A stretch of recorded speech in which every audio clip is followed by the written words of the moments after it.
قسم کی حمد و ثنا اور کبریائی اللہ تبارک و تعالیٰ کی پاک ذات کے لیے ہے۔ بشمار درود و سلام محمد رسول اللہ صلی اللہ علیہ وسلم پر کہ جن کی پیروی میں ہی ہماری دنیا کی اور آخرت کی کامیابی ہے۔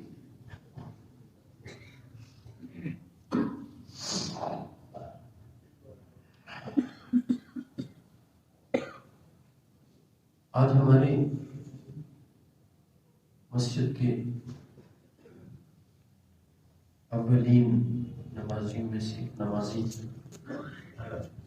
صف اول کے نمازی، بلکہ جب تک صحت و تندرستی رہی پہلی صف میں امام کے پیچھے کھڑے ہونے والے نمازی جناب زیدی صاحب علیہ الرحمہ دنیا سے جا چکے ہیں۔ جس مسجد سے، جس اللہ کے گھر سے ان کو بہت محبت تھی، اور اس محبت کی وجہ سے وہ پوری باقاعدگی سے، یعنی بالکل ریگولرلی اور پنکچولی اس مسجد میں آیا کرتے تھے، وہیں پہ ان کا خاتمہ بھی ہوا۔ آج صبح فجر کی نماز پڑھ کے یہی مسجد میں جان جانے آفرین کی سپرد کر دی۔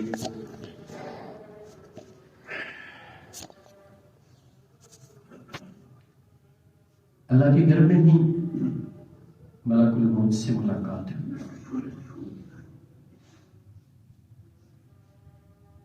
میرے بھائیوں،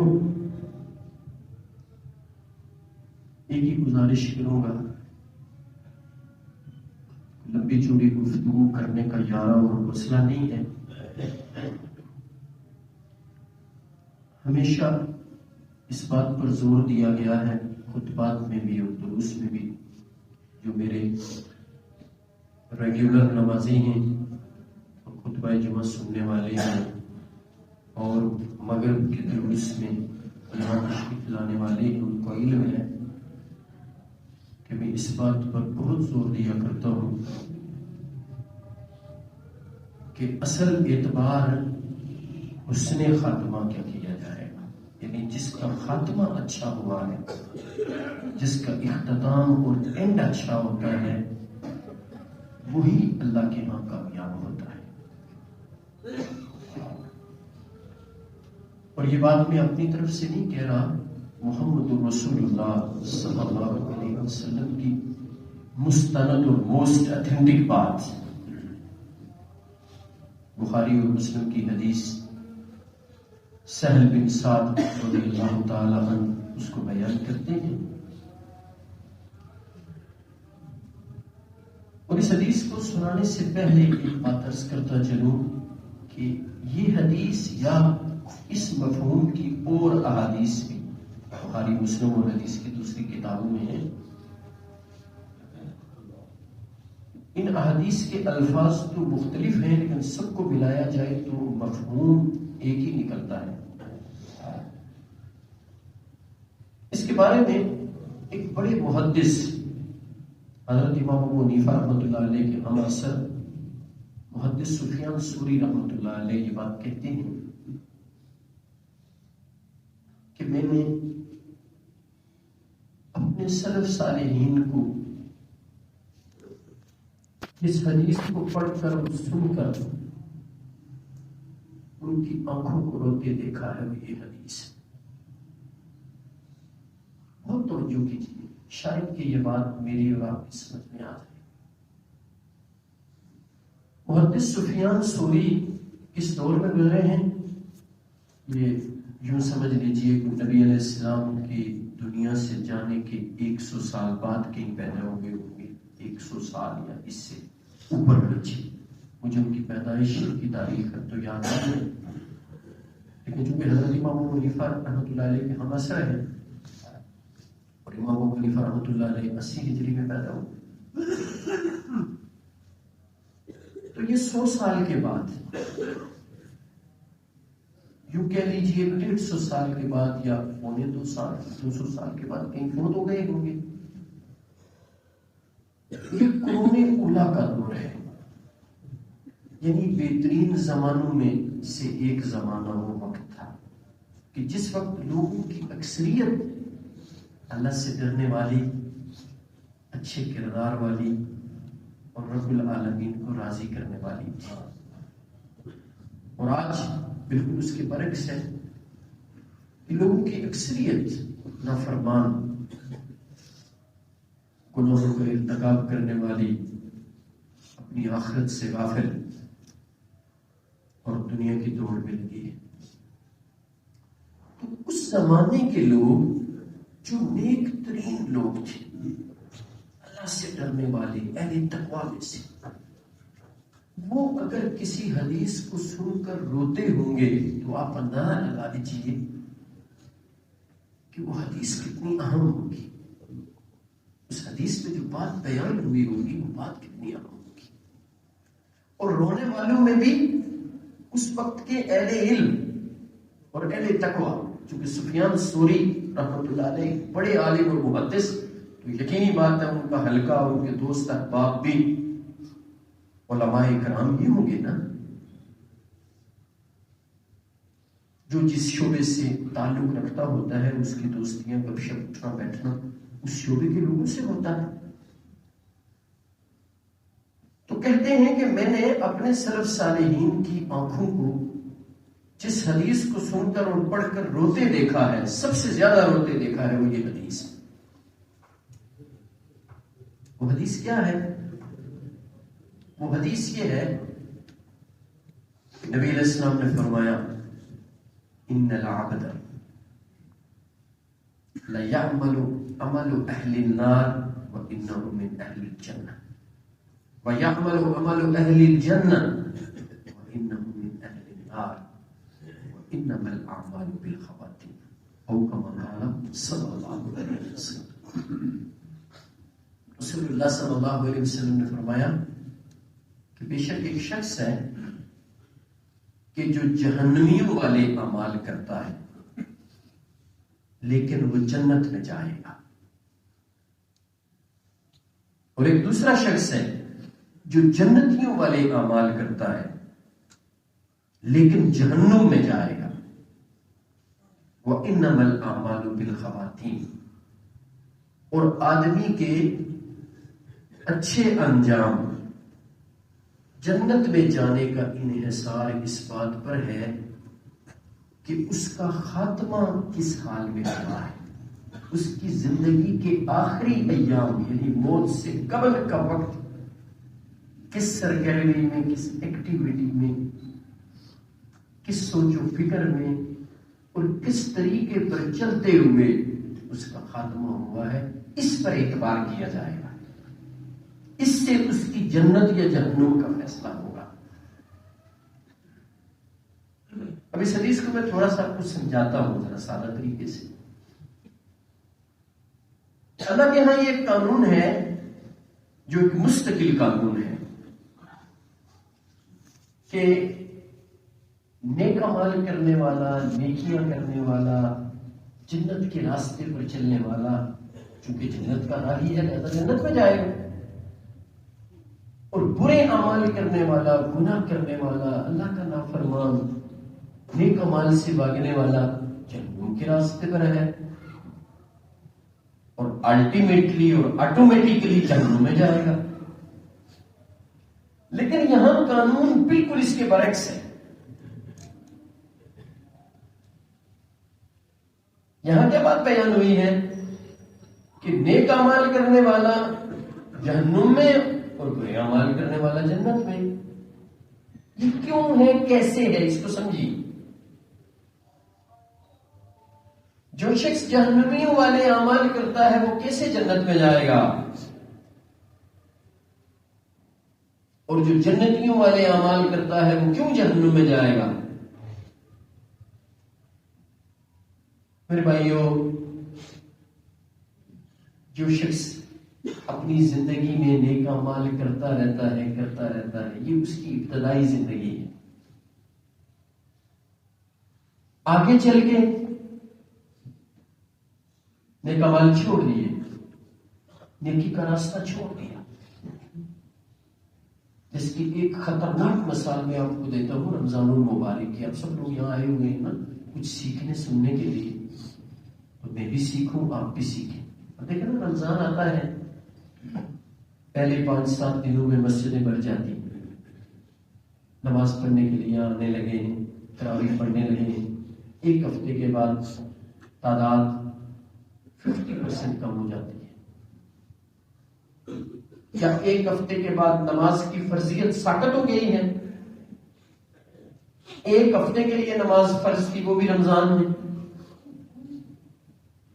اب ایک نمازی نے نماز والی زندگی شروع کی ہے، توبہ کر دی ہے، اللہ رب العالمین نے اس کے گناہوں کا معاملہ صاف کر دیا ہے۔ یہ بات یاد رکھیے، پوری ذمہ داری سے کہہ رہا ہوں، جو شخص چاہے ساری زندگی گناہ کرتا رہے، ساری زندگی، اور اتنے گناہ کر لے کہ زمین و آسمان کے درمیان اس فضا کو بھر دے، یہ حدیث قدسی ہے، لو بلغت ذنوبک عنان السماء ثم استغفرتنی غفرت لک وفی روایت ولا ابالی۔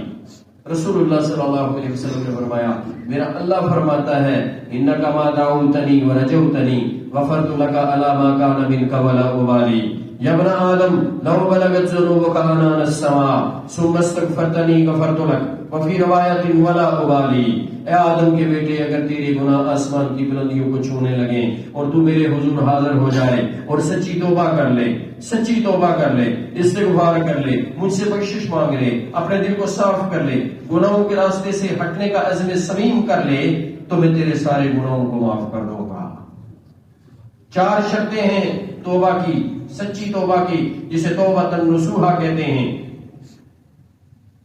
پہلی شرط گناہ کو اس کی قباحت کی وجہ سے چھوڑ دینا، دوسری شرط آئندہ وہ گناہ کرنے کا نہ کرنے کا پکا ارادہ کرنا، آئندہ وہ گناہ نہ کرنے کا پکا ارادہ کرنا، تیسری شرط اس گناہ پر رب کے حضور نادم ہونا، اور چوتھی شرط اگر اس گناہ کا تعلق لوگوں سے ہے، کسی پر ظلم کیا ہے، کسی کا استحصال کیا ہے، کسی کا حق دبایا ہے، کسی کا مال کھایا ہے، تو اس کا حق اس کو واپس کرنا۔ یہ توبہ کی 4 شرطیں ہیں۔ اگر اس انداز سے کوئی توبہ کر لے، اس کی زندگی کے جتنے گناہ ہیں اللہ رب العزت اس کو معاف کر کے اس کو بالکل پاکیزہ، صاف اور شفاف کر دیں گے۔ وہ بالکل گناہوں کی آلائش سے پاک ہو کے یوں ہو جائے گا جیسے اس کی ماں نے اسے ابھی جنا ہے۔ یہ مسجد میں آ گیا، اس نے نیک اعمال شروع کر دیے، نیکی کے کام شروع کر دیے، ایک ہفتہ گزرا، نماز چھوڑ دی۔ اب نماز کون سی عبادت ہے؟ یہ وہ عبادت ہے جو مسلمان ہونے کے بعد سب سے بڑا فرض ہے، سب سے بڑی عبادت ہے، ساری عبادات کی سردار ہے۔ جو اس کا تارک ہے وہ کفر کرتا ہے۔ من ترک الصلاۃ متعمدا فقد کفر، بین العبد وبین الکفر ترک الصلاۃ، العہد الذی بیننا وبینہم الصلاۃ، فمن ترکها فقد کفر۔ اب اس عبادت کو رمضان میں ہی چھوڑ دیا۔ اگر کسی کی رمضان میں موت آئے اس سال میں کہ وہ مسلمان ہے، اس نے نہ فجر کی نماز پڑھی ہے، نہ ظہر کی نماز پڑھی ہے، نہ عصر کی نماز پڑھی ہے، نہ مغرب کی نماز پڑھی ہے، عشاء کے وقت اسے موت آئے تو بتلاؤ کس حال میں موت آئے گی؟ کیا اس کا اللہ اس سے راضی ہوگا؟ اب اس نے نیک اعمال تو کیے ہیں نا ابتدائی زندگی میں، لیکن اس کا خاتمہ رمضان میں ہی ہوا، لیکن ہوا اس حال میں کہ جس دن اسے موت آئی اس نے 5 نمازوں میں سے 4 تو نہیں پڑھی تھی، 5ویں سے پہلے اس کی موت آ گئی۔ کیا موت آنے کے لیے بیماری شرط ہے؟ کیا موت آنے کے لیے بڑھاپا شرط ہے؟ کیا موت آنے کے لیے کوئی خاص انوائرمنٹ چاہیے؟ کیا موت آنے کے لیے کوئی خاص عمر چاہیے؟ کیا موت آنے کے لیے کوئی خاص دن فکس ہے؟ نہیں۔ ابھی زیدی صاحب فجر کی نماز میں آئے ہیں، ٹھیک تھے تو مسجد میں آئے ہیں نا، فرض نماز مسجد میں امام کے ساتھ پڑھی ہے، اس کے بعد سنتے پڑھنے کے لیے پیچھے گئے ہیں، دڑم سے نیچے گرے، ملک الموت آئے، روح کو لے کے چلے گئے۔ یہ ہے زندگی، یہ ہے اس کا خاتمہ۔ اگر یہاں حسن خاتمہ نہیں ہوگا تو کیا ہوگا؟ ان کی فکر نہ کیجئے جن کی لاش وہ پیچھے پڑی ہے، وہ تو اپنے انجام کو پہنچ چکے ہیں اور ان کا حسن خاتمہ ہوا ہے میری نظر میں۔ میں اپنی فکر کروں، آپ اپنی فکر کریں، ہمارا کیا بنے گا؟ ہمیں کس حال میں موت آئے گی اس کی فکر کیجئے. سلف صالحین اس حدیث کو سن کے اس لیے روتے تھے کہ آج اگر وہ نیکی کے راستے پر ہے تو کل پتہ نہیں کیا بنے گا. جب ان کو موت آئے کس حال میں آئے گی؟ کیا کہیں وہ رب کی نافرمانی کر رہے ہیں وہ اس وقت موت آ جائے؟ وہ رب کی ناراضی والے کام کر رہے ہیں وہ اس وقت موت آ جائے؟ سلف صالحین ائمہ اہل علم اور اہل تقویٰ آج بھی ڈرتے ہیں اور قیامت تک ڈرتے رہیں گے اور اللہ سے معافی مانگتے رہیں گے اور رب کے حضور دعائیں کرتے رہیں گے، یا اللہ میرا خاتمہ اچھا کرنا، اے اللہ میرا خاتمہ ایمان پر کرنا، یا اللہ میرے اندر کوئی ہمت نہیں، کوئی حوصلہ نہیں، میں کچھ نہیں کر سکتا، وما توفیقی الا باللہ، لا حول ولا قوت الا باللہ. میں ایک ذرے کے برابر نیکی کروں، یہ تیرا کمال ہے، تو یہ تجھے کریڈٹ چاہتا ہے، یہ تیری ہی تعریف ہے کہ تو مجھے ایک ذرے کے برابر بھی نیکی کی توفیق دے دے. اور اگر میں ایک چھوٹے سے گناہ سے بھی بچتا ہوں، بڑے گناہ تو دور کی بات ہے، چھوٹے گناہ سے بھی بچتا ہوں، یہ تیری ہی توفیق ہے، میرا کوئی کمال نہیں. اور یہ توفیق دیے رکھنا، اللہ سے یہ دعا ہمیشہ رہنی چاہیے، پھر کہیں آدمی کے حسن خاتمہ کی امید کی جا سکتی ہے. فرمایا پہلی زندگی گزری جہنمی والے اعمال کر رہا ہے، لیکن توبہ کر لی، نیکی کے راستے پر آ گیا، رب کو راضی کرنے چلا. کہتے ہیں نا ہمارے ہاں وہ مثل مشہور ہے، 900 چوہے کھا کے بلی حج کو چلی. اور میرے بھائیوں یہاں 900 کی بات نہیں ہے، کوئی زمین و آسمان کو گناہوں سے بھر دے پھر سچی توبہ کر لے، میرا اللہ اس کو صاف اور شفاف کر دیتا ہے، یوں بنا دیتا ہے جیسے اس کی ماں نے اسے ابھی جنا ہے. لوگ کچھ کہتے رہیں، لوگ اس کو جتنا پاپی کہتے رہیں، جو کہتے رہیں، لوگوں کی پرواہ نہ کیجیے. وہ نیکی کی طرف آ گیا ہے، وہ رب کو راضی کرنے کی طرف آ گیا ہے، وہ صراط مستقیم پر چلنے کی طرف آ گیا ہے. اس نے اپنی سیرت کو درست کر لیا ہے، اس نے اپنے کردار کو درست کرنے کا عزم کر لیا ہے، اس کا اللہ اس سے راضی ہو گیا ہے. اب آپ دیکھیے نا، پہلی زندگی گناہوں کی ہے، توبہ کر لی، پچھلے سارے گناہ معاف، اب نئی زندگی کا آغاز کر. یہاں یہ بات یاد رکھیے، لوگوں کا مال ناجائز طریقے سے ہڑپ کر کے نہ کھا کے تو توبہ مال کو واپس کیے بغیر نہیں ہوگی. توبہ یہ ہوگی کہ حقدار کو اس کا حق واپس کرنا ہوگا. کان کھول کے سن لیجیے توبہ کیا ہے.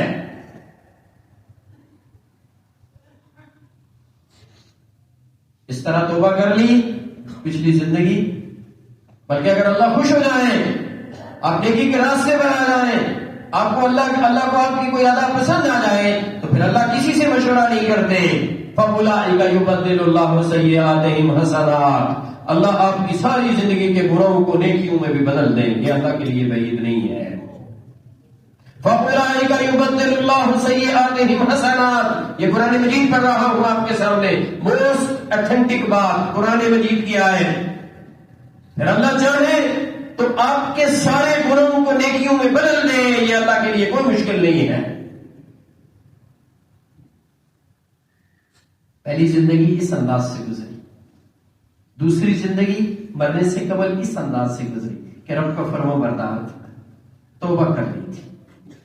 اب جو دوسرا شخص ہے کہ جس کی پہلی زندگی نیک اعمال میں گزری ہے، اب جہنم میں کیسے جائے گا کہ آخری زندگی جب اس کا خاتمہ ہوا، جن دنوں وہ فوت ہوا، وہ نمازوں کا باغی تھا، زکات دینا چھوڑ دی تھی، روزے رکھنے چھوڑ دیے تھے، دوسروں کو تنگ کر رہا تھا، ظلم و ستم سے کام لینا شروع کر دیا تھا، اللہ کے رسول صلی اللہ علیہ وسلم کی فرما برداری سے ہٹ کے، اللہ کی فرما برداری سے ہٹ کے نافرمانی کے راستے پر چل پڑا تھا.